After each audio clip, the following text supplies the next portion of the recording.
Olá, boa noite a todos, bem-vindos. Nós estaríamos fazendo essa transmissão pelo Facebook e pelo Instagram, mas houve um problema técnico em relação ao Instagram, então convidamos todos a estarem aqui e depois nós vamos colocar esse vídeo lá também. Então, boa noite a todos. E nós temos, nesse dia de hoje, a intenção de transmitir de uma forma mais focada, né, para as pessoas que não conhecem nada do Enneagrama, principalmente, o que é essa ferramenta, esse mapa de precisão assim, milimétrica de quem nós somos, que é o Enneagrama. Esse mapa é um mapa que é uma base, um espelho, um mapa do caminho para autoconhecimento e transformação pessoal. Então, nós vamos falar um pouquinho mais dele hoje. Né? E, para a gente falar um pouco mais dele, quero começar dizendo que ele é essa figura, para também não ficar no ar, é uma figura geométrica que também parece um portal, uma entrada, né? E é uma entrada para dentro da viagem sobre nós mesmos, dentro de nós mesmos, a viagem interior. Então, esse é um mapa, né? Um precioso mapa na sua primeira forma, porque existem formas mais profundas dele também. E, então, nós vamos começar contando um pouquinho para vocês, óbvio que hoje de uma forma mais superficial, de onde ele vem, certo? Pedro, conta um pouco para nós da origem. Boa noite, Pedro, bem-vindo. Né? A gente está sempre aqui juntos nessa jornada do Enneagrama. Então, conta para a gente um pouquinho da história, fala um pouquinho do Enneagrama para dar esse ponto de partida. Boa noite, Fátima. Boa noite a todos que me escutam. Para mim é uma grande alegria falar sobre esse tema, sobre o Enneagrama. Como disse a Fátima, esse portal para o mundo interior, esse mapa milimétrico, né, Fátima? Que descreve de maneira tão precisa, tão clara, né, todas as dinâmicas, interfaces da personalidade humana na sua ampla variedade, no seu amplo espectro de cores, né? Falar de personalidade é falar de um tema muito amplo e que, de uma maneira muito incrível, o Enneagrama consegue contemplar. Esse mapa é um mapa que vem de uma antiga tradição sufi, do mundo árabe. A tradição sufi remonta a um elemento esotérico do mundo árabe. É a parte que não se instituiu em nenhuma religião, que não cristalizou nenhuma forma religiosa, mas que é um conjunto de sabedoria que permeia o mundo árabe na antiguidade e que permeou a vida de muitas pessoas e influenciou, de alguma maneira, grandes sábios da antiguidade, né? Sabe-se que a figura do Enneagrama já foi encontrada há mais de 2000 anos atrás. Essa referência essa figura geométrica, ela é uma figura antiga, né? E o Enneagrama não é um conhecimento novo, não é algo que foi criado recentemente, é algo que já existia há muito tempo, né? Um tempo antigo. E, historicamente, a gente tem registros dessa figura geométrica e que existiu ao longo do tempo, principalmente através desse povo, que é o povo sufi, que é essa parte esotérica do mundo árabe. Eles foram os guardiões desse conhecimento.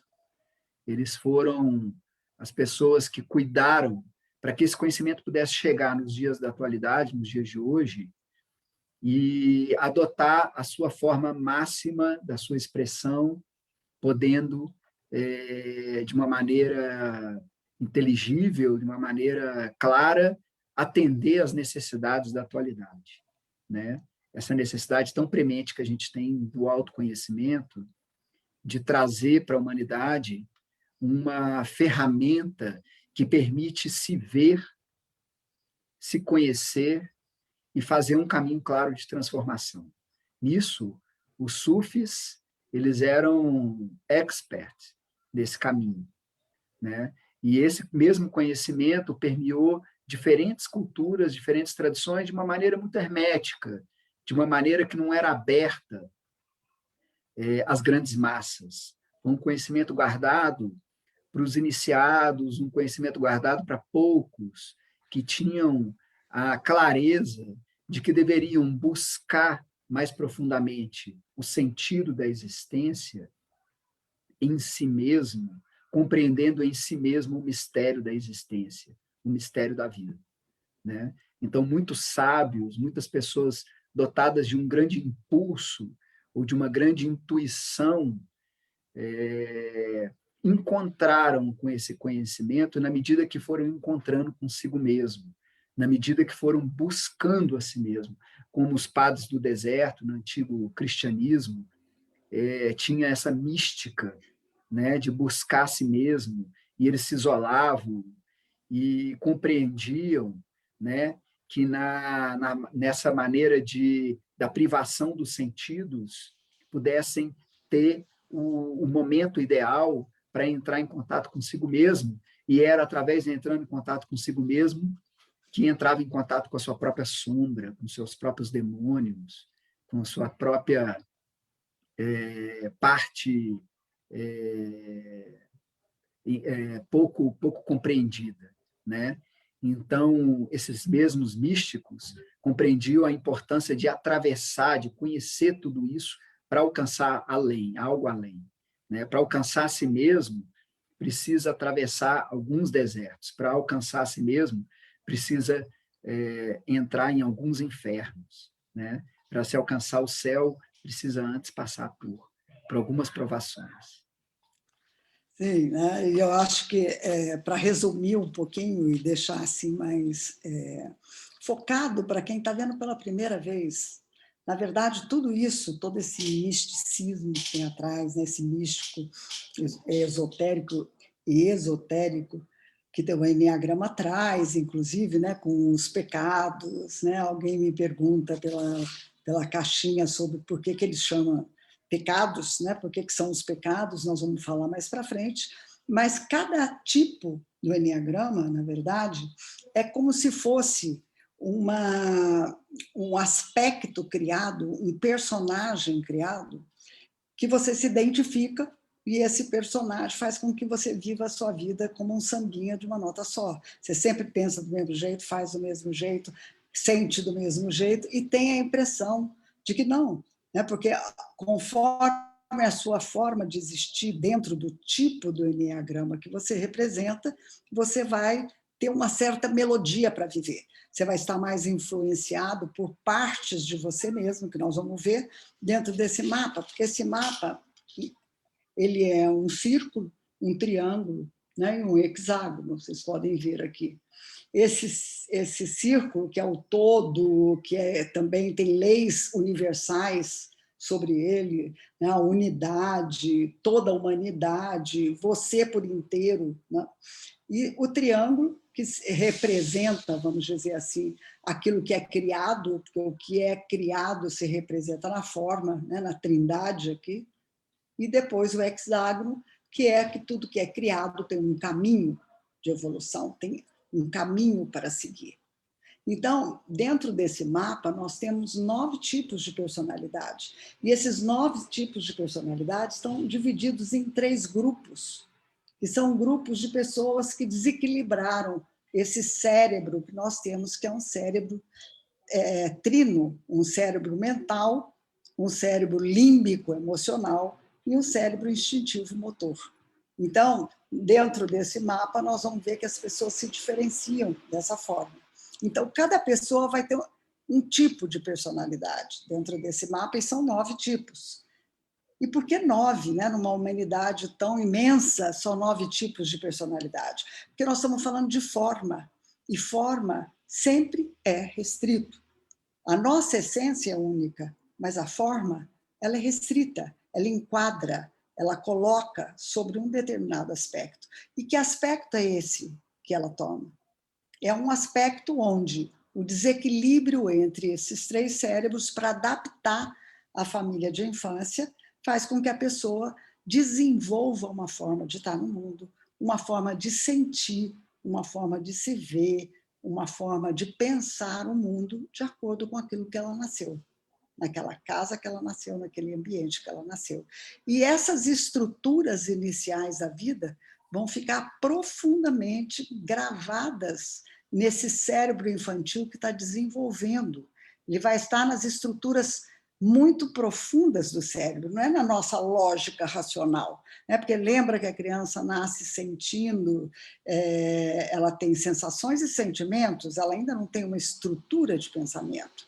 Então, nós gravamos o que nós sentimos em sistemas muito profundos dentro do cérebro. E depois isso vira um automatismo igual dirigir um carro. Cada um está no seu automático como uma máquina. Como dizia Gurdjieff, esse sufi que trouxe para o Ocidente o Enneagrama, nós somos uma maquininha que não sabemos que somos uma máquina, repetindo, e a maior parte do tempo inconscientes da nossa inteireza, ou seja, o que a gente pensa não bate sempre com o que a gente sente ou o que a gente faz. Cada um de vocês, com certeza, já constataram isso na vida de vocês, que existe paradoxos, que existe, você quer uma coisa, se dispõe àquilo, e quanto tempo você demora para realmente conseguir aquilo, porque no dia seguinte você já mudou de ideia. Tem hora que o mental atua, tem hora que o emocional atua, e você não anda numa linha reta em relação a você mesmo, porque existe todo esse material subjacente que você aprendeu na infância para se adaptar a seu pai, a sua mãe e a sua casa de infância. Então, o que o Enneagrama começa a revelar para a gente é que nós nascemos de uma forma absolutamente possível de ser essência pura manifesta e, no entanto, de acordo com a família que nós nascemos, e não é por acaso que nós nascemos dessa família, nós criamos uma persona que cobre a nossa essência como a terra cobre um diamante. Fala mais um pouquinho, Pedro. Bonito isso que você falou agora. E é em busca desse diamante que a gente está, né, Fátima? Há quanto tempo, né? Seguindo esses ensinamentos do nosso querido mestre Cláudio Naranjo, que foi quem resgatou esse conhecimento milenar, dando a ele um corpo, uma possibilidade clara de conhecer isso de uma maneira tão acessível, né? Ele que teve contato com essa sabedoria já logo em torno dos seus 40 anos de idade, né, num retiro espiritual no deserto de Arica, no norte do Chile, onde recebeu diretamente das mãos de Oscar Ichazo, que era um homem que dizia que tinha estado na mesma fonte que Gurdjieff esteve, tendo contato da escola, tendo contato desse conhecimento através desse povo, dessa cultura, e que foi a primeira pessoa que trouxe, de fato, o conhecimento do Enneagrama, ensinou o Enneagrama. E o Cláudio teve uma maestria imensa de absorver aqueles fragmentos, aquelas palavras que lhe foram passadas de maneira, às vezes, tão ainda fragmentadas e pouco elaboradas, pouco aprofundado, e trouxe, de fato, esse conhecimento para a humanidade, né? Foi ele que apresentou esse conhecimento, dando o nome de psicologia dos eneatipos, né? A profundidade da psicologia, a profundidade do estudo do autoconhecimento sobre a luz dessa sabedoria. E ele, seguindo esses ensinamentos, seguindo esse caminho, que sempre foi muito claro que era um caminho de retorno ou de lapidação disso que você falou, que era o diamante. A nossa essência, aquilo que não se define, né? Aquilo que está para além da forma. E a forma, para você alcançar a essência, você primeiro precisa conhecer a forma, aquilo que aprisiona a sua essência, aquilo que condiciona o seu comportamento, né? A sua crença que limita o seu potencial e torna a sua vida, o seu potencial imenso e limitado, que é próprio da sua essência, num potencial limitado em que você cresce muito numa determinada direção e muitas vezes buscando uma satisfação ou buscando preencher algo que é um vazio que você sente, que é uma falta de contato com você mesmo, que é uma necessidade de encontro com o seu aspecto místico, a profundidade do seu ser, e que na falta da possibilidade de você encontrar com você mesmo, você está buscando em lugares equivocados. Todos nós buscamos isso de uma maneira equivocada no mundo, preenchendo o nosso vazio, preenchendo a nossa sede de ser. E o Eneagrama ele revela de uma maneira tão clara, e o Cláudio nos revelou isso de uma maneira tão clara, como que são esses meandros, desses labirintos de falta de luz, esses labirintos da inconsciência, em que a gente se perde buscando algo, preenchendo algo que é claro do nosso passado, que é claro de ausências, de faltas, de algo que a gente perdeu, né? E o Eneagrama é a possibilidade de retorno, é a possibilidade de resgate, é o resgate de si mesmo, é o resgate da nossa própria essência, é o resgate da nossa própria verdade, perdida no meio de tantas ilusões, no meio de tanta confusão, de tanta inconsciência, podemos dizer assim, né? Porque, como dizia Gurdjieff, a máquina vive da inconsciência. Ela só é máquina porque ela não sabe que é máquina. E o Eneagrama começa a partir do momento em que você descobre que você é máquina. Então, você passa a ser consciente da própria máquina, ou consciente da sua inconsciência. Assim começa o seu caminho. Assim começa a sua descoberta dentro desse grande caminho que é o autoconhecimento. É interessante isso que você está falando, para esclarecer ainda mais profundamente, né? Que quando a gente fala desse aspecto máquina, tornar-se máquina, né? É você perceber que você tem automatismo, você vive sem saber por que você faz um monte de coisa, o que está atrás da sua ação, o que está escondido por trás, que gasolina te move. Então, você repete coisas, repete comportamentos, repete formas de pensar, formas de sentir, de agir, sem perceber que tem um automatismo nelas, que tem um automatismo, um tipo de pensamento que fica se repetindo, um tipo de sensação, né? E que esse, vamos dizer assim, esse modelito de ser que nós somos é muito inconsciente. E isso vai ficando muito claro quando a gente entra em contato com esse mapa. Cláudio, quando ele voltou do deserto da Arica, que ele foi para os Estados Unidos, ele começou a ensinar isso para um grupo seleto que tinha o compromisso de segredo, né? E, inclusive, isso escapou nessa época.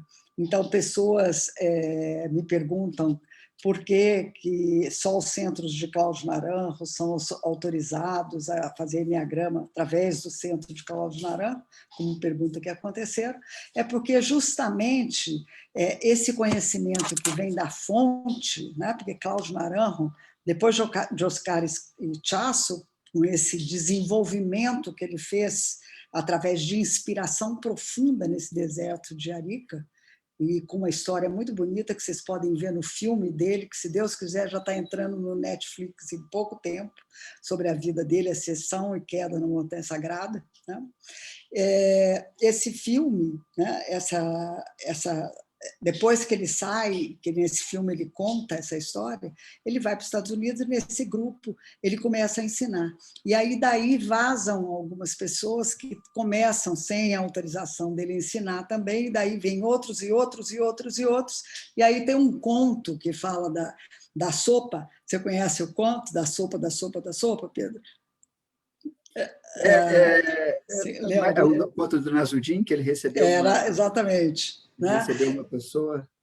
Isso. Então, o símbolo do Nasruddin, né, que é um mestre sufi que ensina por parábolas, né, que, inclusive, daqui a um tempo vai sair um livro em português sobre o Eneagrama, né, através de a junção do Eneagrama e os contos do Nasruddin, do Davi Barba, vai sair em português, e que vai facilitar bastante para público português, que é brasileiro, porque nós ainda não temos muitos livros traduzidos, né? Estamos providenciando isso. Então, ele fala de pessoas que vão chegando na casa e querendo também tomar a sopa, e ele vai pondo água na sopa, e a pessoa toma a sopa, e vem mais pessoas e põe água na sopa, até que o último fala, mas não tem gosto de nada. Porque é a sopa da sopa, da sopa, da sopa, da sopa, da sopa. E o eneagrama é um pouco isso, o eneagrama que foi andando pelo mundo e, de alguma forma, foi tomando outras caras, perdendo a origem mesmo de ser um mapa para dar um impacto na consciência e acordar. Então, algumas pessoas perguntam, mas por que os nomes são dos pecados? Né? Por que tem um aspecto conotativo negativo, né? Inveja, a ira, né? A avareza, que depois a gente vai falar um pouquinho rapidamente dos tipos, mas por que esse aspecto negativo, sendo que tantas pessoas dão eneagrama com nomes positivados, né? O eneagrama positivado, como se isso fosse a base do eneagrama, porque a base do eneagrama não é classificar uma pessoa e mostrar para ela que ela tem essas qualidades ou aquelas qualidades, não é isso. Enquanto o ego não é uma qualidade, o ego é uma prisão. E o caminho de busca de volta para casa é conseguir fazer com que esse aprisionamento seja liberado para que você possa conhecer e despertar e deixar brotar a sua essência. Então, não tem como positivar. Né? E isso foi distorcendo o eneagrama, que foi utilizando nomes para poder classificar pessoas para a empresa, quem é melhor para isso ou para aquilo, que não é o sentido básico do eneagrama, porque o eneagrama é justamente para que você possa compreender, através dessa sabedoria profunda, onde você está encarcerado. O eneagrama não encarcera você num tipo, você já é encarcerado. O eneagrama dá uma chave para sair. Né? E ele vai trazer esse caminho, primeiro, de você se dar conta que você tem uma ilusão sobre você mesmo, mas, na verdade, você está completamente identificado com uma imagem, um jeito de ser, que é só a parte de fora do iceberg, porque a de dentro está completamente inconsciente. Por isso, o eneagrama ele é baseado em 3 nobres verdades. Primeiro, que o ser humano está, numa grande parte deles, 1/3 deles, numa ignorância, que não consegue compreender mais profundamente o sentido psicoespiritual. Ou então está numa aversão, no ódio, na rejeição, com medo do mundo, né? Ou então está hiperapegado ao mundo, hiperapegado às coisas do mundo. Então, para descobrir mais profundamente essas características que te regem, o eneagrama ele tem uma especificidade para que você possa compreender como funciona cada uma dessas emoções em você. As emoções básicas, a sua ignorância sobre você mesmo, os seus pontos de aversão ao mundo, os seus pontos de hiperdesejo, de apego exacerbado. Então, através dos seus tipos, ele traz isso. Ele traz essa possibilidade de você se reconhecer claramente. Dentro dessa escola do eneagrama trazida pelo Cláudio Naranjo, aqui no Brasil, está sobre vamos dizer assim, o guarda-chuva do programa SAT, e as pessoas que são no Brasil autorizadas a fazer o eneagrama dentro desse guarda-chuva do programa SAT, elas trazem, né, dentro dos seus trabalhos esse símbolo, que é o símbolo que tem no material que a gente enviou com vocês, de pessoas que estão dentro da escola, autorizadas, porque aprenderam através do Cláudio, né, com uma transmissão direta, e com isso foram trabalhando dentro da sua observação. Ele morreu há 2 anos atrás, mas essas pessoas todas tiveram muita oportunidade de estar em contato íntimo com ele e receber essa transmissão. Então, dentro dessa continuidade de dar uma clareza mais do porquê os nomes dos pecados, os nomes dos tipos são os pecados, né? Eu gostaria que você, Pedro, falasse um pouquinho disso também, do porquê o nome pecado e também só um en passant, né, nos tipos. Então, Fátima, fazendo só um parêntese importante, que todo esse caminho, né, que a gente fez e que a gente ainda está fazendo, né, do autoconhecimento, porque ele é ilimitado, ele é infinito. Conhecer a si mesmo é como conhecer a natureza, como conhecer a Deus, não tem fim, né? Ou como conhecer o universo, né? O universo está em expansão, porque a nossa consciência está em expansão também, e tem muito a se conhecer de nós mesmos. Então, esse caminho, ele é um caminho que Cláudio sempre ensinou, que o Enneagrama só pode ser compreendido desde si mesmo, através de si mesmo.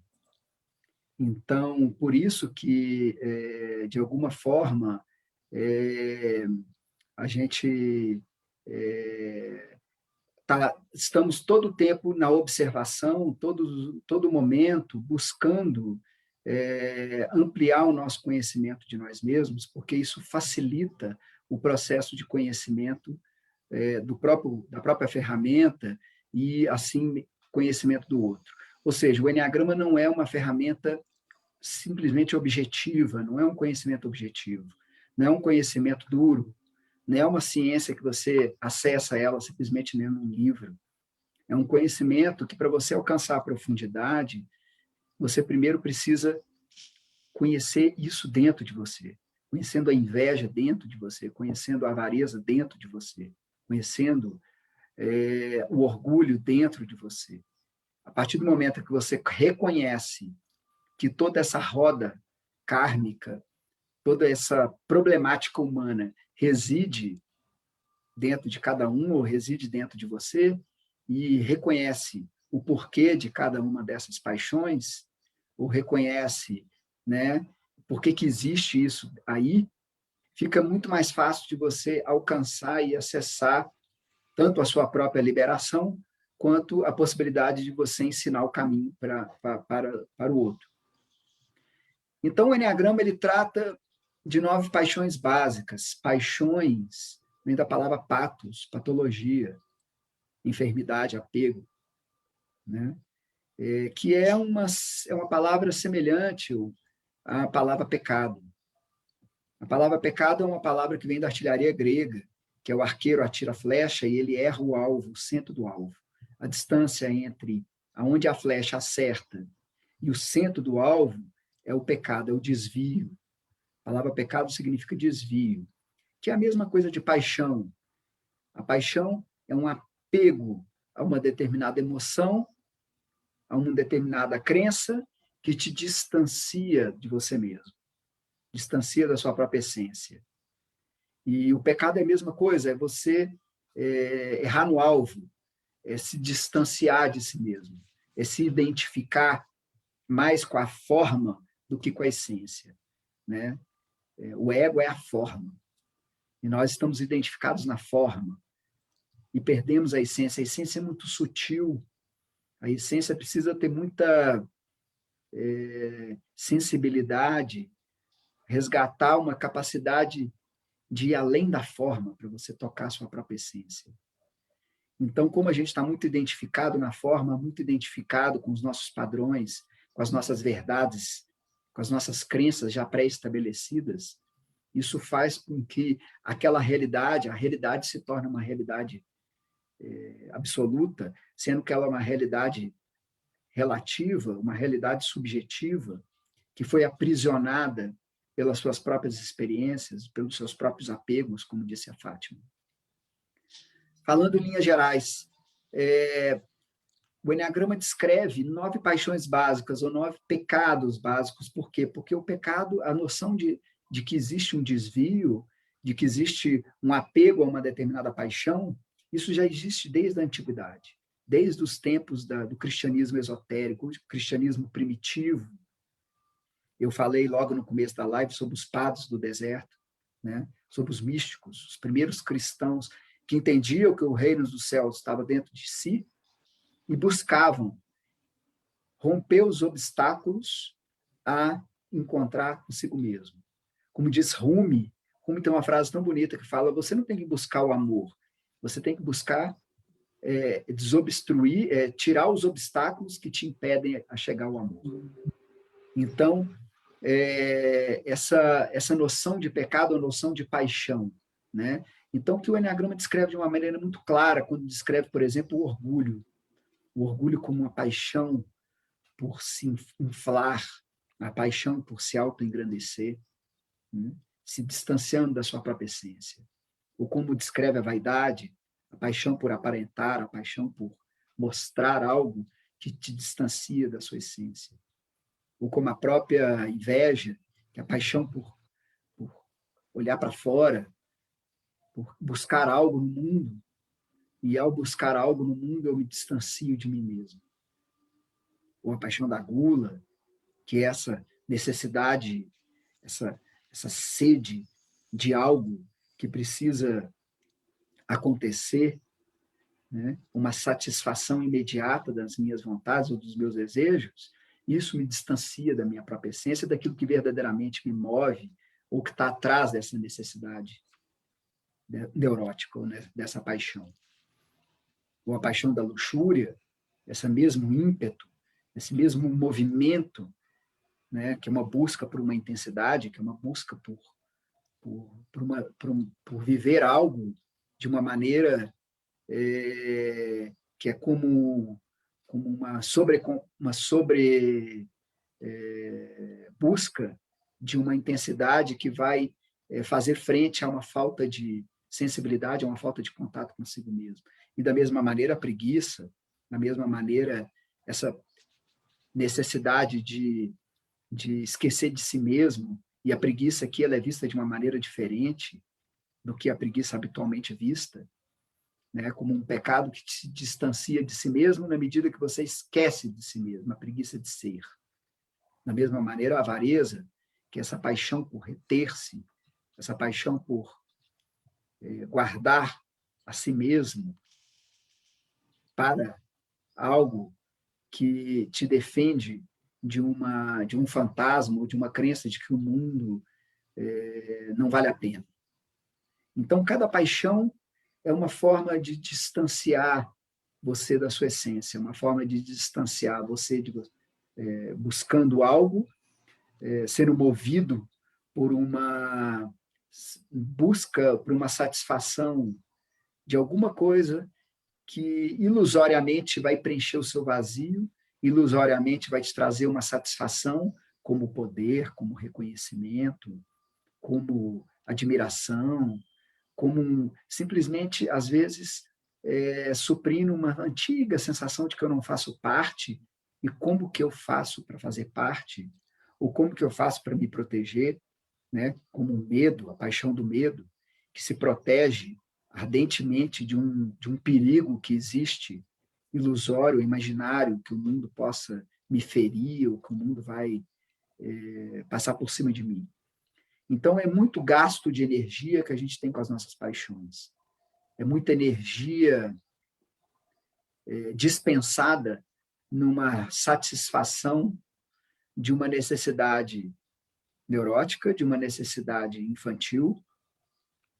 E toda essa necessidade nos distancia daquilo que a gente verdadeiramente precisa, que é entrar em contato mais profundo com nós mesmos. Que tudo que a gente precisa é ser. O ser está a fonte de toda a vida. Isso é muito instigante, né? Porque assim, pessoas me perguntaram por que não pode reconhecer o próprio tipo lendo só simplesmente. Às vezes até acontece da pessoa se encontrar, mas a experiência do Enneagrama mesmo é uma experiência para ser vivida com uma transmissão. Isso significa que é poder passar de uma maneira onde a pessoa possa sentir não só com uma compreensão lógica, mas que ela possa sentir na presença, ela possa sentir no emocional, junto com o instintivo, um insight para que ela possa perceber partes de si mesmo que eram inconscientes.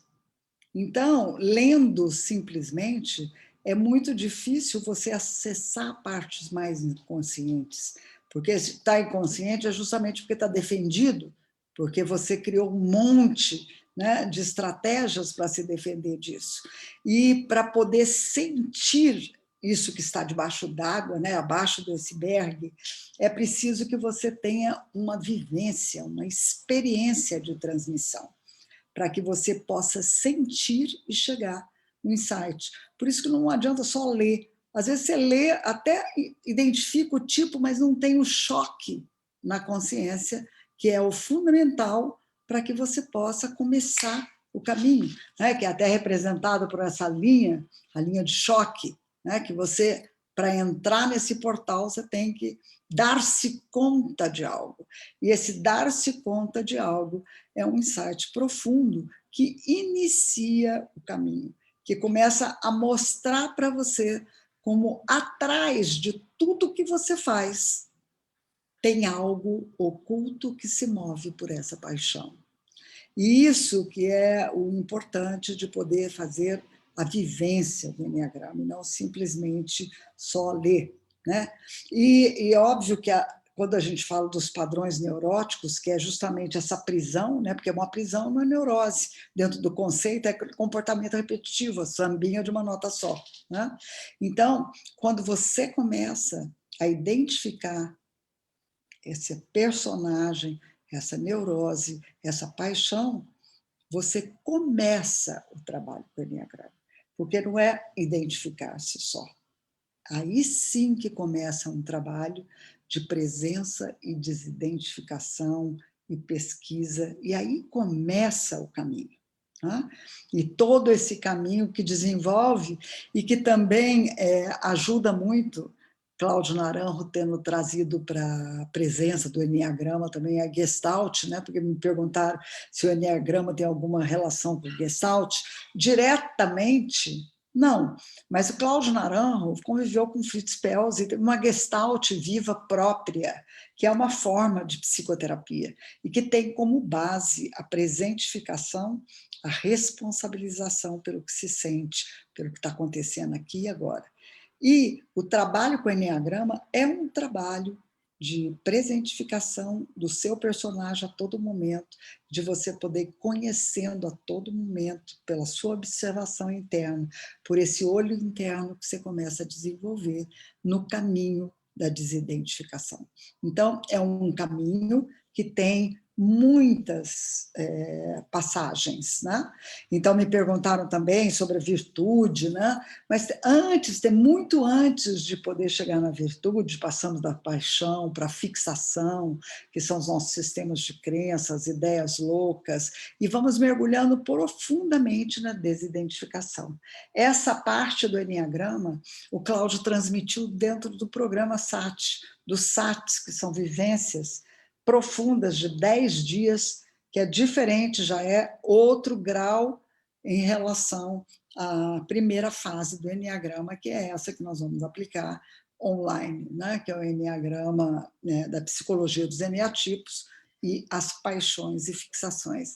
Então, dentro do conhecimento transmitido pelo Cláudio, tanto as virtudes como as ideias santas não é algo que simplesmente se ensina, é algo que brota dentro de um trabalho profundo, que vai também somando com as meditações dentro desse caminho, que são os trabalhos com Sati. Primeiro, de todo o trabalho com o Enneagrama através do teatro, depois através da origem dele com os pais, depois aprofundando no caminho interior, com o renascimento, até chegar nesse lugar de começar a experimentar também a virtude e, através dos retiros mais profundos, também as ideias santas.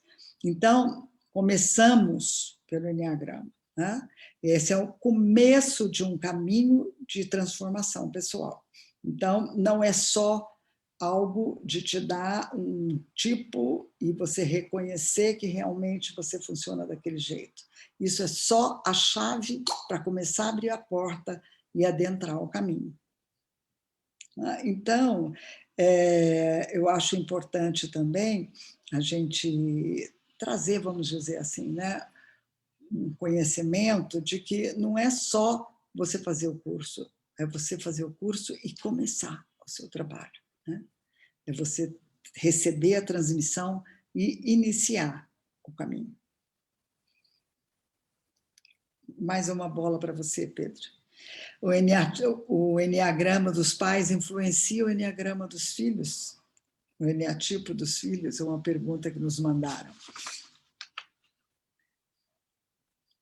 Com certeza. Essa pergunta é uma pergunta muito ampla, é uma pergunta que a gente poderia fazer várias lives para poder tentar respondê-la. Em linhas gerais, sim e não. Sim, obviamente, porque se você tem um pai autoritário, você tem e que usa de violência, provavelmente você vai ter algum comportamento reativo a esse padrão do seu pai. Você pode ser submisso, morrer de medo, isso pode aprisionar você numa necessidade do medo, que todo tempo busca se proteger, mas você pode também usar um padrão de confrontá-lo, de atacá-lo, ou de simplesmente de se retirar do conflito. Então, é claro que o seu ego, a sua personalidade, ela foi forjada, né, na vivência familiar. E na vivência familiar tem a ver aquilo que traz um pai e uma mãe enquanto energia, enquanto crenças, sistemas de crenças, que também traz os seus sistemas familiares de origem, e assim faz com que a criança tenha que, de alguma maneira, adaptar isso a essa realidade, né? Então, existe ao mesmo tempo, uma adaptação a uma realidade que já está dada, que é a presença ou ausência dos pais, sendo um pai autoritário, um pai amoroso, um pai superprotetor, ou uma mãe exigente, ou uma mãe amorosa, ou uma mãe fria, ou uma mãe rígida, exigente, ou distraída de si mesmo, ou desconectada do mundo, os pais que cada um teve, né? E que, com certeza, quando você investiga a si mesmo, investiga a própria história, inevitavelmente você vai entender que você é um conjunto de características herdadas dos pais e de outras adaptações frente a isso que existe aí no meio, né? Mas também existe algo que você traz com você, existe algo que vem, né? Algo que é da sua própria natureza, algo que é da sua história e que de alguma maneira é uma tendência. E tudo isso se casa. Não é tão importante a gente definir o limite entre onde começa uma coisa e termina outra, mas compreender que você pode conhecer, obviamente, a sua história, e conhecendo a sua história, conhecendo a história dos seus pais, conhecendo a sua história da sua família, você vai conhecer também a si mesmo. Porque tudo é um mosaico, né? É um quebra-cabeça que eu acho que não falta nenhuma peça. Que se falta alguma peça, é porque você ainda não foi capaz de ver, você ainda não foi capaz de descobrir. Porque, às vezes, fica oculto a nós mesmos, a nossa própria verdade, né? Mas ela é uma verdade que pode ser conhecida na medida que a gente tem a intenção, o desejo, né? O fruto da nossa vontade. A vontade move, a vontade de se libertar, a vontade de ser melhor, a vontade de não repetir, a verdade de não fazer ter os mesmos erros, cair nas mesmas falhas, né? Porque isso acontece ininterruptamente na vida das pessoas. Quem é mais velho sabe que os erros são os mesmos, né? E a vida é um eterno retorno. e que, de alguma maneira, como disse o Cláudio, parece que o sentido de tudo isso é evoluir, é desenvolver, é alcançar uma oitava acima, é transformar, é encontrar uma verdade mais profunda, um sentido mais profundo, é não ser máquina. Gurdjieff tem uma frase bonita que fala: a vida só é real quando eu sou. Né? Quando eu sou, a vida se torna real. Tudo se torna mais real. Quando é máquina, é como um filme preto e branco, porque a pessoa ela não está ali de verdade. Gurdjieff dizia: as pessoas vivem adormecidas. É como se o estado de vigília, eu acordo, faço as coisas, eu cozinho, eu trabalho, eu namoro, eu faço minhas escolhas, mas muito disso a gente faz de uma maneira automática, seguindo, sendo movido por algo que é inconsciente a nós mesmos. Então, o Enneagrama é esse caminho que revela as suas motivações inconscientes, revela a sua prisão, revela as suas estratégias infantis, né? E oferece um caminho. Por isso que a Fátima falou muito bem, a gente não pode aprender só no livro, a gente tem que aprender isso em nós mesmos. A gente tem que ter método, a gente precisa fazer um caminho. E o Cláudio Naranjo, ele foi um mestre desse caminho. Ele ofereceu as ferramentas para você fazer o caminho. E para você fazer o caminho, precisa conhecer. A primeira porta de entrada é conhecer a sua prisão. Conhecer as suas motivações inconscientes, conhecer a sua personalidade. Eu acho interessante assim, um exemplo bem simples do automatismo humano, porque às vezes a gente fala no automatismo e é difícil a pessoa perceber que ele é automática. Né? É quase que fazer uma analogia com você aprender a dirigir. Você, quando criança, aprendeu quem é você, o que é a vida, igualzinho alguém aprende a dirigir um carro. Aprendeu e agora sai pela vida sendo, vamos dizer assim, o motorista do carro, né? Põe primeira, segunda, pisa, mas sem ter a menor ideia do porquê está pondo a primeira, a segunda. Ou seja, você está no automático da sua vida, mas não está sabendo o que te move por trás. Então, é justamente perceber esse automatismo, perceber que a maior parte do tempo você não sabe exatamente o que está atrás do que você está fazendo, né? Porque já está no automático. Você já dirige a sua vida como um motorista dirige o carro e não percebe a repetição. Então, daí esse espelho para o seu inconsciente, para acordar a consciência. E isso que o Cláudio trouxe para o Enneagrama, que foi exatamente a psicologia profunda do Enneatipo, porque além dele receber uma semente disso do Oscar Ichaço, ele, com todo o processo de busca dele, sendo psiquiatra e sendo uma pessoa com um conhecimento também científico profundo, psicanalista da psicologia humana, ele trouxe a linguagem acessível para que o trabalho em torno do autoconhecimento seja muito profundo e muito compatível e possível de ser explicado também por qualquer linha psicológica que a gente tem hoje. Então, eu sinto que o Enneagrama que o Cláudio apresentou, ele casa a ciência ocidental com a oriental, ele casa a explicação psicológica do humano, do funcionamento, de uma forma muito profunda do ponto de vista psicológico, do ponto de vista das linhas, da explicação, da conexão entre todas as linhas que ousam, de alguma forma, falar sobre a formação do psiquismo humano.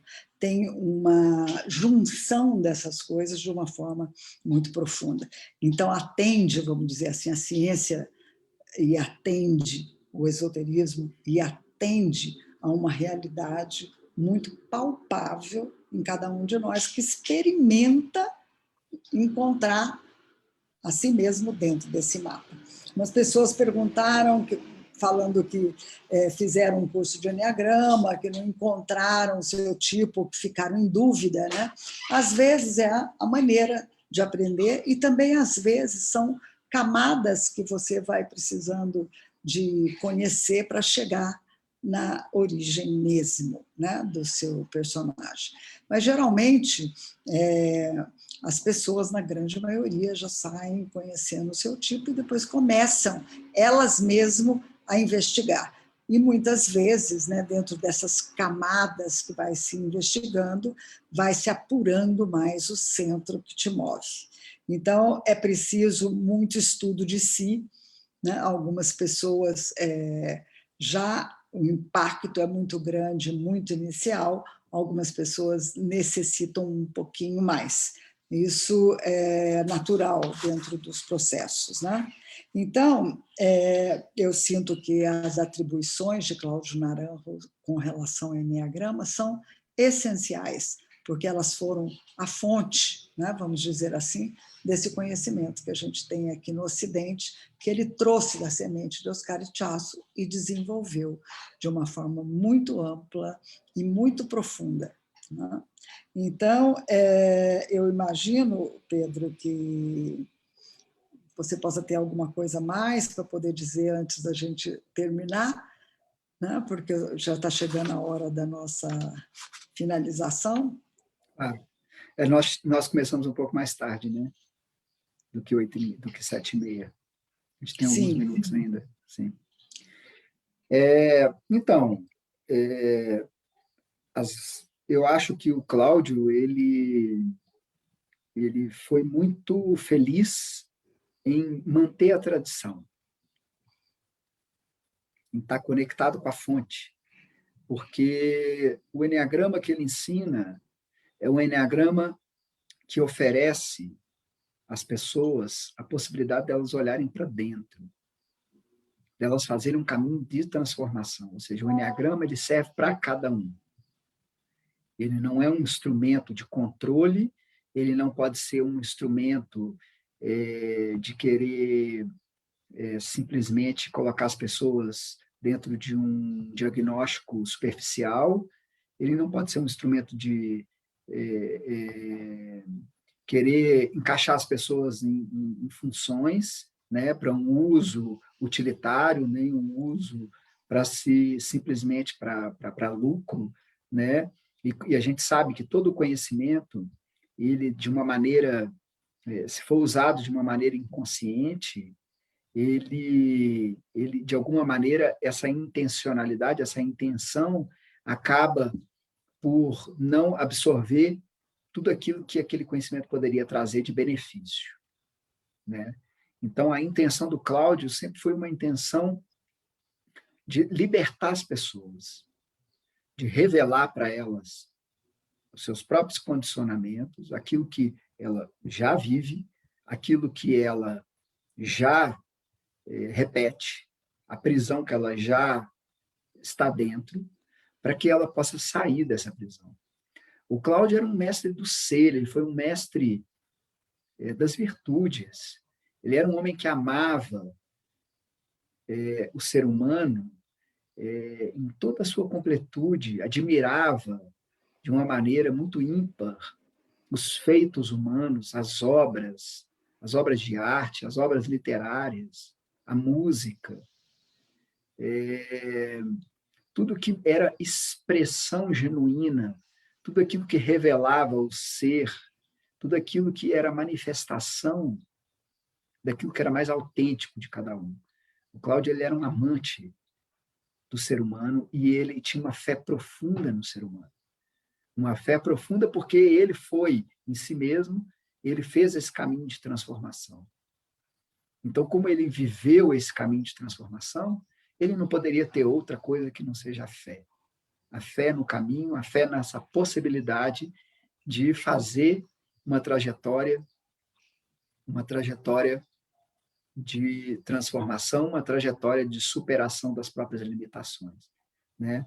Como ele diz, como a Fátima gosta de falar e ele falava muito também, né? É como a gente nasceu para realizar o nosso potencial e que de alguma maneira Ele ficava muito triste de ver que as pessoas, de alguma forma, não tinham realizado tudo aquilo que elas poderiam, todo o seu potencial humano, o seu potencial de ser. E E ele acreditava nisso profundamente. E é nesse intuito que ele traz o Eneagrama, é nessa fé que ele traz o Eneagrama, é nessa intenção que ele traz esse conhecimento, para ajudar as pessoas no caminho. Não como um instrumento de controle, nem um instrumento de um benefício próprio, mas como um instrumento que auxilia as pessoas a encontrar a si mesmo e, consequentemente, a sua própria felicidade, a sua própria autorrealização. E que está muito ligada à busca do sentido existencial também, né? Porque ele fala que, no final, a evolução, né, leva a pessoa, de alguma maneira, a descobrir semente do que ela veio ser e poder desenvolver essa árvore da semente que ela veio ser, que um tomateiro veio para ser um farto tomateiro com flores e frutos, né? Então, que cada um, dentro da sua trajetória de transformação pessoal, a vida é uma trajetória de evolução, e essa evolução ela acontece em crises, né, que levam as pessoas a buscarem um pouco de consciência, o que eu fiz, o que está acontecendo comigo, né? E nesses momentos as pessoas normalmente buscam ajuda terapêutica, buscam algum esclarecimento e vão atrás de querer saber quem elas são, por que elas estão fazendo o que elas estão fazendo, né, nas crises existenciais. Mas o Eneagrama, ele é um instrumento de você atravessar a sua vida sem precisar esperar as crises, né? Você buscar essa possibilidade de transformação. E ela é muito associada, né?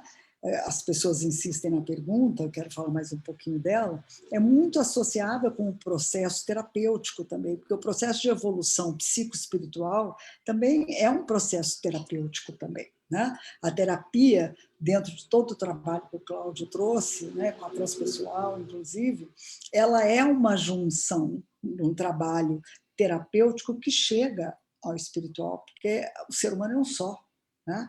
Então, trabalhar consigo mesmo profundamente é chegar também no nível da espiritualidade. Então, é uma prática terapêutica poder aprender o Eneagrama em si mesmo, aprofundar. É terapêutico, mas é também psicoespiritual, porque é um caminho de transformação profunda para chegar na essência, que é a relação profunda com o uno, com o todo, com aquilo que nós chamamos de espiritual no ser humano. Agora me perguntaram se o Eneagrama é aceito pelo Conselho de Psicologia. O Eneagrama não foi nem levado para dentro das academias, né? Não é algo que possa ser restrito a uma academia no sentido da psicologia só. Então, pode ser que seja levado dentro de um lugar mais amplo, né? Porque entra nesse campo que é da espiritualidade, que está começando a entrar na academia há pouco tempo de novo, porque havia sido feito uma cisão entre a ciência e a espiritualidade, e nos tempos de hoje nós estamos vendo isso se encontrar novamente com a neurociência, nós estamos vendo isso se encontrar novamente no estudo das substâncias que transcendem também, né? Que fazem com que as pessoas entrem em lugares mais profundos de si e tocam núcleos da espiritualidade. Então, a academia, ela sempre vem um pouquinho depois, né, do que o processo que acontece na vida do humano enquanto evolução. Não está dentro do CRP, mas é um instrumento profundamente valioso para quem é terapeuta também. Né? Facilita muito, não importa a linha de trabalho terapêutico, facilita muito a compreensão do outro e de si mesmo, né? Então facilita muito poder conhecer melhor a transferência, a contra-transferência em níveis muito mais profundos. Então eu acho que dentro das perguntas, eu creio que nós já abrangemos todas. Parece que sim. Né? Então, eu quero frisar mais uma vez que a parte mais elevada do Enneagrama, né, que são as virtudes e as ideias santas, o Cláudio não transmitia como um ensinamento assim, dessa forma, onde a gente faz um curso, não, era através de profundos estados meditativos, onde as pessoas iam, através de um trabalho muito profundo consigo mesmo, poder compreender por uma experiência profunda, né? Porque é como se, ao limpar o caminho, elas surgem, as virtudes e as ideias santas, e não você aprende. Algo assim, né? Muito en passant. Ok? Mais alguma coisa, Pedro? Espero que a gente possa encontrar pessoas, de fato, motivadas, interessadas em se conhecerem e movidas por essa vontade, né? Que é o que move, de fato, a nossa essência, né? A vontade de encontrar algo além, né? De ir além. E que a gente possa se encontrar nessa mesma motivação, nessa mesma vontade. Exatamente. Bem-vindos, né, a juntar-se a nós, a nossa vontade, porque nós somos buscadores sedentos, certo, Pedro? Nós somos. Quem quiser se juntar, vem. O link está no comentário.